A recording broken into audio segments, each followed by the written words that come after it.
Alright, salut tout le monde et re-bienvenue au Show des entraîneurs, un podcast présenté par tes entraîneurs pour vous les entraîneurs à la maison, si bien dit pour commencer le podcast aujourd'hui. Ça fait une couple de semaines qu'on n'a pas fait des podcasts. Je suis votre hôte, si vous vous rappelez de moi, Coach Sam. Je suis avec Coach Gab, mon très cher ami et collègue et partageur de podcasts. Comment vas-tu? Ça va bien, toi? Ça va très bien. Ce que vous savez pas, c'est qu'en ce moment, c'est comme la troisième prise qu'on fait parce que notre équipe en arrière a fait des petites erreurs.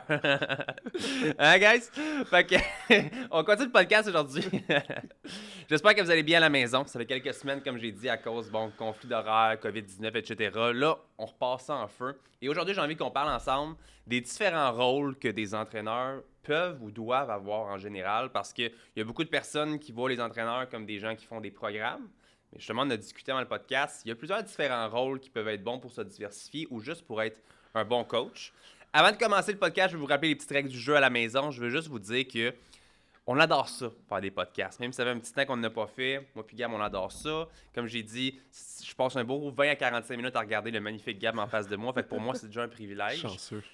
Par contre, on fait ça bénévolement. Fait que c'est plate de ne pas être payé pour te regarder, mais c'est ça pareil. Vous savez, on a l'Académie Entraîneur en Feu, donc on en parle évidemment dans le podcast aussi. Mais le but, c'est que si jamais vous aimez ça, vous tripez, que Gab vous apprend quelque chose, que vous avez un petit moment de divertissement pendant votre gym, pendant votre cardio, pendant votre moment à la maison tout seul, partagez le live. Ça peut aider un autre collègue entraîneur, quelqu'un que vous aimeriez qui apprenne un peu plus, faire rire quelqu'un, whatever. Partagez-le et ça va être notre petite paye de notre côté. Donc, c'est les simples règles du jeu du podcast. Gab, les rôles d'un entraîneur. Il y a plusieurs différents rôles, je pense, qu'un entraîneur doit avoir pour, comme j'ai dit tantôt, se diversifier ou tout simplement pour avoir justement la bonne position que tu dois avoir avec un client. C'est pas juste des faiseurs de programme, on va en parler plus tard. Tu m'as parlé avant le podcast de éducateur à la santé. Puis j'ai aimé ça parce que tu m'as dit ça, puis j'ai fait comme où est-ce qu'il veut aller avec ça? Donc, je vais te laisser commencer avec ça. Pourquoi est-ce qu'un entraîneur, son rôle principal devrait être un éducateur à la santé? Ouais, c'est un terme relativement académique quand tu entends ça, éducateur à la santé. Mais simplement enseigner, éduquer ton client à comment être plus en santé. C'est vraiment une définition assez simple qui est assez compréhensible parce que, comme tu as dit, il y a des faiseurs de programme. Puis il y a des gens, c'est correct s'ils font juste ça, si on ne soit pas les compétences pour faire plus, même l'envie d'en faire plus. Mais comme on l'a toujours dit, le but, c'est qu'un client, à long terme, s'améliore. J'ai rarement vu des clients venir me voir en privé, juste me payer pour que je les entraîne en privé. Dans le sens que la personne qui paye 70$ de l'heure, oui, elle veut que tu montres comment bien faire un dumbbell curl, mais après une série, elle a compris. Fait quoi, est-ce qu'elle revient tout le temps pendant plusieurs mois? Ben, cette personne-là, en général, elle veut que tu lui enseignes le plus de choses possible, que tu l'aides à transformer sa vie petit peu par petit peu. Et un gros rôle là-dedans, c'est le rôle d'éducateur à la santé. J'enseigne à la personne comment être plus en santé. Puis ça passe par beaucoup de choses. T'aides la personne à améliorer son sommeil, t'aides la personne à améliorer sa quantité d'eau, sa digestion, ses repas. Ce qui va faire que cette personne-là, même s'il continue à venir te voir, est capable de prendre du bagage et de le refaire par elle-même chez elle. Si elle continue, si elle arrête les séances avec toi, elle a acquis quelque chose qui va falloir s'améliorer. Et sur moi, c'est plus important parce que pour moi, chaque client devrait un jour plus avoir besoin de toi. Il peut venir te voir, à part si c'est vraiment ta compagnie, parce que tu lui as assez enseigné de choses qu'il est capable de se débrouiller lui-même. Une fois de temps en temps, oui, il peut venir te voir pour on reprend le pourcentage de gras, on change de prendre l'entraînement et tout ça. Mais ton client, si tu n'es pas capable d'y enseigner que faut qu'il mange mieux, il faut qu'il boive de l'eau, les macros, les affaires comme ça. Ce client-là va toujours rester dépendant de toi. Mais ce qui va faire qu'un jour aussi, il va sûrement changer d'entraîneur parce que j'ai eu le résultat qu'il voulait. Fait que ce rôle-là d'éducateur en santé est très important pour changer littéralement la vie de quelqu'un juste en quelques paroles simples. Parce que je pense que justement, comme tu as dit, les résultats qu'un coach peut amener à un client, c'est super. Mais des fois, le client veut ça devenir plus autonome ou à un moment donné, de toujours poser des questions, toujours comme pas savoir quoi faire autant au niveau alimentaire qu'au niveau entraînement. C'est drainant pour le coach d'un côté, puis de l'autre côté, c'est insécurisant pour le client aussi. Parce que là, on est dans l'ère en ligne de plus en plus. Nous, on le fait, on adore ça. Il y a beaucoup de faiseurs de programmes. Il y a beaucoup de j'ai fait une compétition, je fais un programme Booty, je t'envoie ça, tu suis ça, puis on se reparle plus jamais, ou tu achètes l'édition numéro 2 un mois plus tard. C'est justement des choses qui fonctionnent des fois au niveau marketing, mais au niveau de ton client, c'est quelque chose que s'il voit une offre moins chère, quelque chose ailleurs, il peut partir du jour au lendemain. Et tu es d'accord que même nous, ça fait partie en fait de notre marketing, de dire vous allez apprendre, vous allez avoir de l'éducation. Dans le fond, quand vous achetez un forfait avec nous en ligne, ça l'inclut de l'éducation continue parce que c'est important de dire on te fait manger ça de telle façon, de telle quantité de macronutriments, whatever, parce que blablabla, pour qu'un jour ton client devienne plus autonome. Puis c'est pas de se dire qu'un moment donné, mon client va partir, oh non, je vais perdre de l'argent. C'est même peut-être le contraire que ça va faire. Tu vas peut-être le garder à plus long terme. Es-tu d'accord? Oui. Juste parce que la personne va te dire, hey, j'apprends des choses à tous les mois avec cette personne-là, par les réseaux sociaux, par la présence physique en gym. Donc, je vais continuer de le suivre parce que c'est malade. Ah oui, tu sais, en général, le client qui va venir te voir, c'est parce qu'il a vu ton offre ou il a vu toi, puis il trouve ça intéressant, mais quand il reste, en général, il reste pour toi. Dans le sens que ton client, il reste pas parce que tu es celui qui a mis son plan d'entraînement à des lunges. Parce que n'importe qui aurait pu mettre des lunges. Ouais. Puis il va aller voir n'importe qui. Puis peu importe le programme que tu fais, je suis sûr qu'il peut entrer un plus dur ou plus compliqué ou même plus efficace. Parce que toi, tu as fait quelque chose d'efficace pour lui, mais il peut avoir quelque chose de meilleur là-bas. Ouais. Pourquoi est-ce qu'il reste avec toi? Pour qu'est-ce que tu lui amènes de plus? Pour le surplus. Tu sais, le client qu'on a en privé, ça fait 20 ans qu'il s'entraîne, qui est plus musclé que toi puis moi réunis. Ouais. Mais il n'est pas là parce que je suis à côté de lui pendant qu'il fait un squat. C'est tout l'alentour que j'y amène. Parce qu'on prend l'entraînement, il est capable de le faire tout seul. Puis celui que je parle plus, c'est quelqu'un de spécifique. Là. Il y a un gym chez lui, mieux équipé que notre gym à nous quasiment. Il n'y a pas besoin de moi pour savoir comment faire un curl, comment faire un squat. Mais pourquoi est-ce qu'il est là? Parce qu'il retire les petits plus. OK, j'ai fait la en fin de semaine. Il y a tel petit détail que je n'avais pas pensé au niveau de mon alimentation, au niveau de mon habitude. Parce que oui, ça fait longtemps qu'il s'entraîne. Oui, il a eu des affaires, mais ça reste que c'est pas un entraîneur. Ouais. Pas quelqu'un qui s'est fait enseigner la santé. Parce que la santé, on ne l'apprend pas vraiment. On se fait dire d'aller bouger puis de manger du chocolat sans calories parce que juste 100 calories fait que ça va être santé, tu sais. Ouais. Fait que souvent, ces gens-là qui vont venir nous voir, puis oui, le petit gars de 16, 18 ans, peu importe, lui, souvent, il veut juste avoir des gros bras. Ça se peut. Ouais. Fait que lui, ça va faire du gros travail pour qu'il prenne la masse santé. Mais la madame de 35 ans, de 50 ans, le gars de 40, de 50, de 60, en général, c'est déjà entraîné, c'est là. Puis là, vraiment, pour le petit plus qui est ta personnalité, qui est tes connaissances, qui est ce que tu vas donner. Ouais. Parce que oui, comme tu as dit, l'aide programme en ligne, c'est vraiment super. Donc là, c'est là que ça peut amener un peu moins personnalisé, qu'il faut faire attention.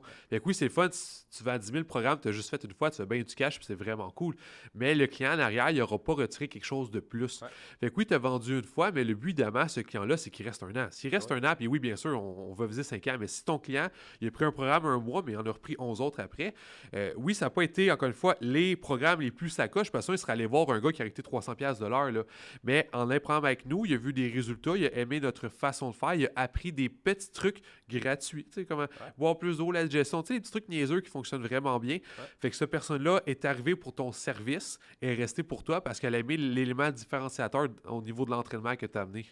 Justement, je pense qu'il y a beaucoup de personnes qui voient souvent le volume de dire il faut que j'aille 1000 clients, avec je vais faire une offre, je vais faire de quoi comme ça, puis ils vont venir justement avoir j'ai juste le mot en anglais, un lacking. Ils vont manquer quelque chose dans leur service, justement l'éducation, qui va être justement le soutien, le suivi, blablabla. Puis au final, ils vont essayer d'avoir le plus de clients possible. Mais tu sais, quand tu penses à ça, je dis n'importe quoi, ton client, il te donne 1000$ par mois, puis là, on parle de gros prix, là. Tu veux faire 100 000 par année, fait qu'il te faut 100 clients. Ben, si tu as le même client qui reste pendant 10 mois, tu comprends-tu? Dans le sens qu'au lieu d'avoir tout le temps des nouveaux clients tous les mois, puis de recommencer, puis de réapprendre aux clients, puis de répondre à ces questions, mais si tu as le même client qui est là pendant plus longtemps, ça te prend moins de clients pour faire le montant que tu souhaites atteindre, puis ton client, il apprend en cours de route, donc de plus en plus, il est autonome, il te pose de moins en moins de questions, ta charge de travail diminue aussi. Fait que, tu sais, je pense que c'est juste logique des fois de penser comme ça aussi, puis il y a trop de personnes qui voient pas ça, justement, de ce côté-là. Oui, parce que le roulement peut vraiment faire mal. Là. Justement, s'il faut toujours que tu retrouves des nouveaux clients tous les mois parce que tu en as 1000, mais tu en perds 500 à chaque fois, il faut toujours t'en chercher un autre 500. Mais même si on peut dire, même si on dirait que le prix est kiff-kiff avec ton marketing, tes clients, peu importe, juste le temps de plus que tu as mis à trouver des nouveaux clients, être capable de les convaincre, comme tu as dit, ensuite de refaire le même rôle d'éducateur. On peut voir des entraîneurs, on est vraiment, vraiment, vraiment beaucoup. Et pourquoi est-ce qu'on peut dire qu'il n'y a pas de compétition? C'est qu'il y a 1000 fois plus de clients que ça. Donc, c'est quoi ton élément différenciateur à toi? Pourquoi est-ce que la personne prendrait du en ligne avec toi? Parce que c'est le petit plus que toi t'amènes qui te différencie des autres. T'es pas juste quelqu'un qui a fait de prendre l'entraînement à chemin qui l'a envoyé. Tu as fait le step de plus, d'y envoyer un courriel, d'y parler de sa digestion, de faire un suivi avec. Et ce petit step-là va te faire que tu as pris une demi-heure, 1 heure de plus de ta vie pour éduquer ce client-là. Il reste plus un mois de plus. Est-ce que tu aurais préféré mettre 1 heure de travail, faire une coupe de 1000 de plus, ou bien je fais juste faire des prendre d'entraînement, puis j'espère qu'il va rester pour les biens. Mais tu sais, peu importe t'es qui m'écoute, je peux nommer au moins 25 personnes meilleures que toi à prendre d'entraînement juste ici au Québec, puis c'est normal. Parce que du monde sont vraiment sa coche, mais ça ne veut pas dire qu'eux ils réussissent non plus. Ça se peut qu'ils fassent des prendre sa coche, puis que le client n'est pas capable de rester. Souvent, c'est la personnalité, justement, à quel point tu vas aider ton client à voir que c'est pas juste je te paye toi pour que tu sois à côté de moi pendant 1 heure. Qu'est-ce que je peux amener de plus à ta vie qui fait des changements à côté? Ouais, je suis d'accord. Fait que justement, les coachs à la maison, prenez ça en note. Puis je pense que c'est important aussi de dire, bon, le mot éducateur à la santé, c'est super important, mais pour être éducateur à la santé, il faut avoir un minimum de formation. Ouais. Il y a beaucoup de gens qui s'improvisent coach souvent, puis que soit ils vont désinformer, ce qu'ils vont dire, donner des mauvaises informations à leurs clients, soit ils vont juste, comme j'ai dit tantôt, faire une compétition. Moi, j'ai été en shape, donc moi, je peux te rendre en shape, ce qui est souvent très faux. Ouais. Les gens n'ont pas le même minding, mentalité, métabolisme, Pas, etc. On en puis passe. pas le même coach non plus. Ça, c'est Et quand même voilà. très, très Oui. drôle. Là. Fait que pour les gens à la maison, prenez ça en note vraiment d'aller suivre des formations. Puis justement, c'est comme la petite coupure du podcast en ce moment. Vous savez, on a une école de formation. On a niveau 1 à niveau 3 en musculation et nutrition sportive. Donc, plusieurs niveaux de formation en continu pour vous aider justement à devenir soit des entraîneurs ou des meilleurs entraîneurs aussi. Et ce qui est différent de notre académie, c'est souvent qu'on vous offre du suivi aussi en continu. Moi puis Gab, on travaille fort pour toujours vous répondre à vos questions, même quand vous suivez une formation. C'est plate des fois de suivre un cours puis de ne pas savoir qu'est-ce qui se passe ou pas comprendre. On a une équipe qui est dédiée justement à vous répondre. Et en tant que spectateur du podcast, si vous êtes encore jusqu'ici, vous avez 10% de rabais sur les formations au www.entraîneurenfeu.com avec le code SHOW10, SHOW10. Vous pouvez prendre n'importe quelle formation, les gros packages, vous avez accès à tout ça. Prochain rôle d'un entraîneur, on en parle quand même souvent dans d'autres podcasts. Le côté plus psychologue de la chose. Le côté comme... Je pense que là, ça dépend aussi de ta personnalité. Je sais que toi, tu aimes un peu moins cette partie-là qui est plus comme laisser ton client pleurer à toi. Moi, je suis un peu plus comme ça. Puis justement, ça va faire aussi, vous, votre côté plus unique et votre type de client aussi. Ce qui veut dire que si vous voulez entraîner des athlètes, vous avez peut-être moins d'avoir qui vont venir brailler. Si vous voulez monsieur, madame, tout le monde, c'est possible d'avoir une madame que la semaine est difficile puis qu'elle a envie d'aller se défouler un peu. Je pense que ça peut être un rôle à prendre en compte. Si, boire, man. Ça va bien aujourd'hui.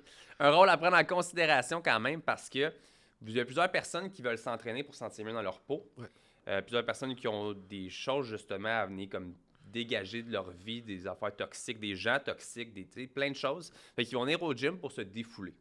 Ça va arriver des moments où est-ce que ils vont vous raconter des choses, des moments où est-ce que ils voudront peut-être même pas s'entraîner, ils seront pas motivés et ça va être votre rôle d'être là un peu pour cette personne-là. Là, on parle pas nécessairement de développer des amitiés, mais je pense d'être un soutien moral et une oreille attentive, juste pour laisser la personne se vider un petit peu. Toi, qu'est-ce que tu penses de ce rôle-là? Moi, je trouve ça très important. Tu sais, malgré le fait que je ne suis pas la personne la plus mouchi-mouchi, la psychologie, je la comprends bien. Puis, je pense qu'une chose que tout être humain, selon moi, serait utile à développer, c'est juste la capacité à lire l'énergie des gens. Ce qui n'est pas grand-chose. Si tu vois la personne puis tu remarques que c'est différent de d'habitude. Ouais. Et ça, en tant qu'entraîneur, moi, personnellement, je pense que c'est très important. Puis j'ai beaucoup d'exemples différents que c'est arrivé. Que je vois que la personne arrive, je regarde, je dis, est-ce que ça va? Ouais. Elle me dit oui, puis je regarde encore, je suis comme, OK, mais je t'ai quasiment cru cette fois-ci, puis là, à part arrêt. Puis ça se voit que la personne est pas la même énergie qu'elle va d'habitude. Je vais donner un exemple tellement spécial, là. Ça va être vite, là. La personne, elle rentre, je vois qu'elle ne rend pas énergie d'habitude. Là-dessus, c'est une boule d'énergie, là, elle est plus calme. Je lui demande qu'est-ce qui se passe. Elle me dit, tu sais, ça va un peu moins bien aujourd'hui, mais ça va. Là, moi, j'ai l'impression, malgré le fait qu'elle est pas autant énervée que d'habitude, elle est quand même stressée, ça me donne ça. Je la fais asseoir, je fais juste comme respire 10 coups, tu sais, fait que inspire, expire, lentement. Elle fait sa première série de press à 5 livres, s'échauffement. Elle s'en va vomir dans les toilettes. Oh. Elle revient. Là, c'est la boule d'énergie. Elle me dit, j'ai eu une mauvaise nouvelle à midi pendant que je mangeais. Mon repas, il n'a pas passé. Puis il était 6 heures du soir. Okay. Fait que juste le fait que j'ai vu qu'elle fait un petit peu moins bien, fait 10 respirations, est allée vomir, est revenue. Puis OK, là, je vais m'entraîner full d'énergie. Ben, j'ai dit non. Puis j'ai dit, écoute, on va se calmer. Là. Mais cette personne-là, si je m'étais dit justement, OK, actuellement, quand elle vient, on fait quelque chose de super intense. Je vais polir son énergie. On va tout de suite aller comme soit faire du cardio, soit bouger beaucoup. Ouais. Elle a fait des press assis en respirant, ça l'a fait vomir. Fait que c'est juste de voir la petite différence d'énergie de la personne. Quand ta cliente, elle arrive ou ton client, tu vois que sa journée... tu vois dans son visage, on dirait que sa journée s'est pas bien passée ou quelque chose. Prends le temps de te poser la question, comment ça va? Et nombre de fois que j'ai dit, veux-tu qu'on aille s'asseoir dans le bureau, parler? Ça se peut que la personne, elle dise oui. Ça se peut que tu passes 1 heure à ne pas t'entraîner, à parler avec la personne. Ça se peut que ça prenne même une demi-heure de plus. Ça, c'est arrivé. Parce que le client, encore une fois, oui, il te paye 70$ de l'heure pour que tu t'entraînes en privé. Mais c'est pas pour ça qu'il est là. Il est là pour que tu sois à côté de lui, que tu aides à s'améliorer. Mais ça va dans beaucoup d'aspects. Mais là, comme tu as dit, ça rentre la personnalité. Si toi, tu es zéro un people person, aucun tact psychologique, essaye-toi pas. Au pire, tu dis, veux-tu comme retourner chez vous, veux-tu comme... trouve de quoi, mais je pense qu'accompagner notre client lorsqu'on voit quelque chose qui va moins bien au niveau de sa santé mentale, c'est très important. Pas dans le sens, on n'est pas des psychologues pantoute, là, on ne fait pas des recommandations. Un entraîneur, sur moi, va devoir écouter, va peut-être devoir poser plus de questions et amener la personne à réfléchir pour qu'elle puisse comme, te délivrer ensuite. Ensuite, est-ce que tu veux qu'on aille s'entraîner le 20-30 minutes qui reste, puisque cette personne-là s'attend à un accompagnement. Ouais. Mais encore une fois, ça vient toujours avec le rôle qu'on parle depuis le début. C'est quoi le rôle que toi, tu vas avoir? Est-ce que tu veux juste faire un programme d'entraînement, faire bouger la personne, ou est-ce que tu veux que cette personne-là, mentalement, physiquement, spirituellement, s'améliore? Ce que moi, j'aime personnellement. Justement, je pense que tous les rôles qu'on va parler d'aujourd'hui, ça vient justement d'un point de vue aussi à quel point tu veux garder ton client. Je veux dire, là, après, je dis tantôt ta sélection de clients aussi, je veux dire, ça va avoir une incidence sur ce qui se passe puis le rôle que tu vas avoir à jouer aussi. Par contre, c'est sûr que, tu sais, moi, ça m'est arrivé d'avoir des clients qu'on a juste fait du cardio pendant 1 heure puis qu'on a juste jasé puis que si c'est ça qu'elle bien. veut ou que ça y prend, tu fais ça. C'est Oui. 100%. Si t'es pas à l'aise, comme tu l'as dit, prends un type de clientèle qui va peut-être pas te mettre dans des situations comme ça parce qu'au final, si tu la renvoies chez eux, très possible qu'elles reviennent peut-être même pas. Puis c'est arrivé, là, des gens qui sont juste jamais revenus. Tandis que si tu prends le temps de discuter ou de faire quelque chose, le bureau, whatever, c'est très possible que la personne apprécie cette partie-là de toi, puis que justement, ça va développer une relation qui va faire que cette personne-là va vouloir rester à plus long terme avec toi, puis repayer encore et encore et encore. Puis ça veut pas dire que 3 fois par semaine, tu vas l'avoir, puis qu'elle va brailler, chialer, avoir envie de jaser, parce que t'es pas un psychologue quand même. Mais d'avoir, comme tu l'as dit, le côté de visualiser, d'essayer de voir comment que la personne va cette journée-là, ou de poser la question tout simplement. Puis si tu sens qu'il y a quelque chose qui cloche, de donner comme le service en retour pour que la personne se sente mieux. Je pense vraiment que c'est quelque chose qui va faire que vous allez garder vos clients plus longtemps. Vu qu'on a beaucoup de clientes femmes, moi je trouve la même chose dès le début, premier rendez-vous, je suis ni ton chum, ni ton fils, ni ton père, peu importe. Fait que tout ce que tu dis, je veux que tu me le dises avec le plus de liberté possible, tu me dis toujours la vérité, puis c'est quelque chose, je veux que tu me le dises. Fait que des fois, un client va arriver, elle file pas, vu qu'on s'en parle, tu sais, je sais pas, je veux pas te déranger, je suis comme, non, écoute, on a 1 heure ensemble, on est là pour être un à côté de l'autre, fait que si tu veux me parler pendant 1 heure, on va parler, puis on verra, là, puis la personne, ce que j'aime de ça comme ça, c'est qu'elle sait d'avance, idéalement, que je vais pas la juger. Je suis pas là pour ça, je suis pas pour la critiquer, je suis pas la juger, mais je vais essayer de moins possible la conseiller. Dans le sens que c'est quelque chose de très gros, oui, je peux un peu la conseiller, mais le but de cette personne-là, souvent, c'est qu'elle veut une oreille qui va l'écouter sans le stress. Parce que ça se peut qu'elle aille son mari, mais on s'entend, tu sais, une relation de couple, imagine, dans 20 ans après ça, là. Des fois, tu n'as peut-être pas toujours parlé à ton chum, à ta blonde, parce qu'il y a des affaires et que tu veux pas qu'il y ait d'accrochage. Fait que c'est sûr que, justement, prendre 1 heure comme ça, que tu n'entraînes pas personne, tu parles en bureau, ça se peut qu'elle revienne ensuite pendant des mois et des mois et des mois, juste parce que tu as fait ce petit élément différenciateur-là, c'est que tu as pris le temps de l'écouter, au lieu de juste faire comme « Non, mais toi, tu me payes pour qu'on s'entraîne, fait qu'on va aller faire des squats. » Non, c'est parce que mentalement, elle n'est même pas là. Ça fait des heures qu'elle n'est même pas là. Elle ne sait même pas comment est-ce qu'elle s'est rendue au gym, mais là, en ce moment. Fait que non, faire des squats, c'est pas une bonne idée. Ça se peut qu'elle s'assoie par terre pendant 1 heure, faire des étirements en jasant. C'est qu'est-ce que ça prend, mais donne-y, c'est tout. Petit Q à la maison, je pense que au contraire, votre client n'est pas votre psychologue.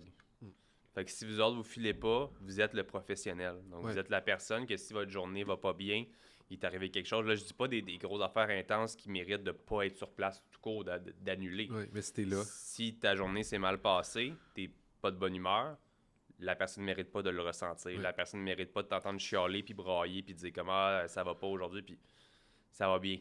Tout est cool. Sourire dans le visage. On écoute la personne. C'est des trucs des fois qui peuvent être difficiles. Il y a des clients que vous allez ressentir une plus grande ouverture, peut-être même de vous aussi parler. Puis c'est correct de parler comme d'échanger, mais essayez d'être pas négatif. Parce que je vous garantis que votre client, même si des fois ça paraît pas, ça peut le lasser. Puis à un moment donné, faire comme moi, je viens voir quelqu'un pour me motiver, pour me kicker, me donner un coup de pied dans les culs, pour moi jaser. Si l'autre personne chiale tout le temps, elle va aller en trouver un autre qui ferme sa boîte. C'est un rôle de l'entraîneur qu'il ne faut pas avoir. Puis les gens qui sont comme ça, essayent de ne pas le prendre personnel, essayent juste de changer, parce que c'est vrai. Ou swallow it. Oui, tu as peut-être 5 à 10% de ta clientèle qui va se rapprocher plus d'une forme d'amitié qu'on peut parler. Tu sais, client que ça fait 2 ans qu'on a, un moment donné, il y a une connexion. Mais le client, avec le prix qu'il paye, il est vraiment pas là pour t'entendre charler. Oui, ça se peut qu'ils veulent savoir ce qui s'est passé dans la journée dans ta vie parce que vous discutez. Mais en général, tu demandes au client, puis ta journée, comment ça s'est passé. Ensuite, elle va te dire, toi, ta journée, comment ça s'est passé. Mais là, c'est pas un cue pour payer pendant 10 minutes. C'est un cue pour partager. Idéalement, partage des sujets qui l'intéressent. Le nombre d'entraîneurs que je vois que sur 1 heure de séance, il parle pendant 50 minutes. J'ai une cliente à qui que ça c'est arrivé, mais cette cliente-là, au début, je me disais, c'est les séances les plus plates de ma vie. Et elle me disait après ça à quel point elle tripait sur nos séances, mais on parlait jamais. Mais j'ai compris qu'elle, dans le fond, elle voulait que je parle, puis elle ne parle pas. Mais ça, c'est une cliente en 7 ans. Fait que ça, encore, je le ça fais. vient à le côté plus sais pas c'est quoi le mot, je cherche visuel, là, le côté Ouais, de c'est ça, évaluer la c'est de le relation. comprendre. Ouais. Parce qu'après une séance, 2 séances, je suis comme, hey, on parle jamais. Pourquoi? Puis là, je commence à parler, puis là, je vois qu'elle aime ça. OK. Mais en général, les clients, ils veulent te parler ou sinon ils veulent se faire écouter. Ouais. Tu sais, c'est arrivé, il y avait une journée que, là, pas longtemps, ma grand-mère était morte, je suis allé travailler. Malgré le fait que je chialais pas, j'étais un peu plus, on dit, pas bête, mais tu sais, dans ce style-là Ouais, de face froid.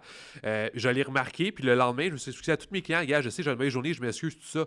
Mais cette journée-là, où est-ce que je filais pas, dans l'autre extrême, ça aurait pu être, j'ai pas chialé, j'ai pas dit à quel point la vie c'est la merde, j'ai pas mis quelque chose sur le dos, parce que j'étais moins enjoué. Peut-être que j'aurais dû rester chez moi. Encore une fois, moi, je me suis excusé le lendemain.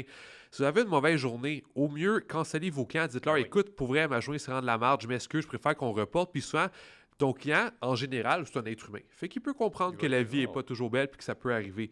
Mais justement, si vous êtes le type d'entraîneur à parler à votre client pendant 1 heure, à moins vraiment cette personne-là spécifique, vous le demandez ou vous l'avez vraiment ressenti, c'est quasiment sûr que votre client, à un moment donné, va juste arrêter de venir parce que payer pour que quelqu'un te parle, c'est pas super. C'est rare que tu fais ça dans ta vie.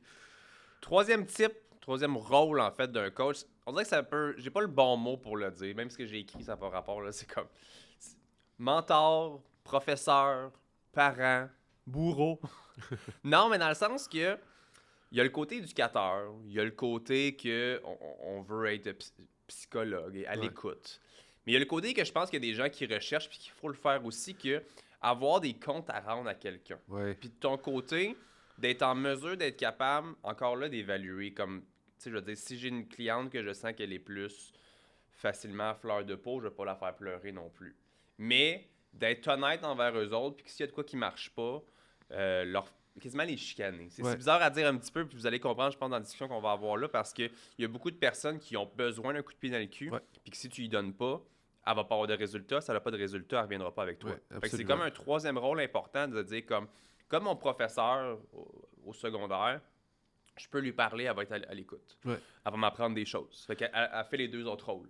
Mais si je fais quelque chose de mal dans la classe, que je fais pas mon devoir, que je fais pas ce qu'elle m'a demandé, que je parle trop, que whatever, on n'est plus dans le temps des coups de règle, là, mais je vais me faire chicaner puis je vais avoir une conséquence sur quelque chose. C'est à moins que, bien sûr, tu sois un entraîneur de compétition, que tous tes clients doivent faire tout à 100%. En général, si on parle de monsieur dans tout le monde, les gens, c'est plus qu'ils veulent s'améliorer. Ensuite, les comptes à rendre, selon moi, c'est quelque chose qui, à moins que la personne, dès le départ, ça l'arrive, je veux vraiment que tu me suives, que tu dises mes affaires, parce que sinon, sûr que je déroge, parfait. Mais des fois, c'est plus avec le temps, je sens que ça se développe. Là, je pense à certains clients que ça fait quelques mois que tu les vois, ils n'ont toujours pas perdu de livre. À chaque fois que tu leur parles, ben là, ils parlent de la fin de semaine, c'est plus dur. Mais là, c'est arrivé, OK, t'as peu. On va aller dans le bureau, on prend ton pourcentage de gras maintenant. Ça, j'aime ça, faire ça. On prend le pourcentage de gras, les points de glucides seraient ça, ils ont augmenté. Bon, OK, toi, qu'est-ce que tu fais cette ancienne alimentation? OK, mais pour la prochaine fois qu'on se voit, je t'ai fait telle affaire, telle affaire, telle affaire. Puis là, bien sûr, c'était pas, tu triches pas, poulet blanc, tout ça. Non, c'est OK, la fin de semaine, je veux que tu fasses tel effort, la semaine, tel repas, tel effort, pour que la personne puisse s'améliorer. Les devoirs. Oui, des devoirs. Je pense que c'est un très bon mot à mettre, des devoirs. Parce que ce rôle-là, encore une fois, c'est faut que tu gages ton client. La madame qui est déjà sur le bord de pleurer parce qu'elle n'a pas perdu de livre, tu lui dis pas à ta fin de semaine, tu coupes ton vin. Non, ça ne fonctionne pas. Travaille quelque chose d'autre. Mais le gars que ça fait des mois et des mois, bien, la fille, peu importe qui il ou elle te dit, ça, je sais que je suis censé le faire, ouais, mais je le fais pas ou comme je le fais toujours pas. Mais là, je pense que c'est genre le temps de prendre ton rôle d'entraîneur un step de plus puis de dire, OK, là, on se met des objectifs viables parce que, oui, c'est bien cool, ça fait des mois que tu invoques aucun résultat. Tu me fais payer pareil, c'est pas grave. Mais tu sais, j'aime ça que mes clients aient des résultats parce que c'est quand même le fun pour toi et c'est quand même le fun pour moi. Fait que là, on se met des objectifs simples et clairs pour que la prochaine fois, tu puisses te rapprocher de ça. Je pense que oui, c'est un rôle très important. Pas nécessairement à développer, mais des fois juste à... Je dis le mot développer, je pense que c'est un bon mot, avec un client. Parce que pas nécessairement que tes clients au départ, tu vas faire ça. Mais c'est un client, ça fait quelques fois qui n'écoute pas les recommandations, puis il le sait, parce qu'il sait qu'est-ce qu'il fait de pas bien, puis il te le dit. Mais là, des fois, mettre son pied à terre, faire un peu son caporal d'armée, là, OK, mais là, des devoirs, la prochaine fois, tu fais ça, pour telle raison, puis il y a beaucoup plus de chances de le faire, parce que ça se peut que ça prenait ce petit coup de pied-là dans le cul, parce que ça se peut que, on va pas être une relation de couple, relation d'amitié, peut-être une relation coach et entraîneur, coach et client, peut-être qu'il prend un peu pour acquis. Dans le sens que ça fait 3-4 mois qu'il vient le voir, puis tu n'as jamais botté le cul parce que t'es pas ce type de personne-là. Mais ça se peut que lui, il dit, bon, je sais que je suis censé mieux manger, mais nous, il me chicanera pas. Mais ça se peut que si on est une fois de temps, tu le chicanes, tu revires ça de bord, mais là, ça peut se faire comme, ah oui, c'est vrai, que ça fait une couple de centaines de piastres que je paye, je vais peut-être donner l'effort de mettre le pied de plus. Parce qu'il y a plusieurs clients même qui le demandent dès le départ, qui disent, moi, je suis ici parce que je voulais un coup de pied dans le cul, je voulais des comptes à rendre. Parce que moi, tout seul, je le fais pas. Puis je veux aller au bureau puis me faire dire, t'as bien fait ça, t'as mal fait ça, ton pli a baissé, bravo. J'ai envie d'avoir quelqu'un. Fait qu'il y a beaucoup de clients que c'est ça. Mais dans un autre côté aussi, dans d'autres situations, je pense que, comme tu as dit, l'argent, c'est cool. Je veux dire, on fait de ça pour l'argent et pour aider les gens aussi. Puis justement, dans le deuxième point, si on n'est pas capable d'aider la personne, ça peut aussi être dommageable des fois pour la confiance d'un entraîneur, pour Ben un petit oui. peu comment on se sent, pour les valeurs qu'on a envers nous, que c'est comme Chris. Ça j'y fait un an arrive que je pas. livre, il a pris 10 livres. C'est comme fuck, mais 10 livres de gras, t'es comme là. Ça Ouais. fait un an que je l'entraîne, qu'est-ce qui se passe? Quand ça fait pas mal de clients comme ça, à un moment donné, tu peux même remettre en question, comme Ouais. ton rôle, ton Tes métier, méthodes, ton ouais. fac. C'est quand même un rôle à pas prendre nécessairement à la légère. Je pense qu'il y a plusieurs façons. Tu sais, il y a la façon négative d'être juste mad, de dire n'importe quoi, tu sais, d'envoyer chier. Tu sais, je vois des Ouais. extrêmes, mais comme il y a la façon comme rude d'agir, puis il y a celle qu'on peut juste comme parler tranquillement à la personne, puis lui faire comprendre ses fautes, puis lui faire, comme on a dit, des devoirs.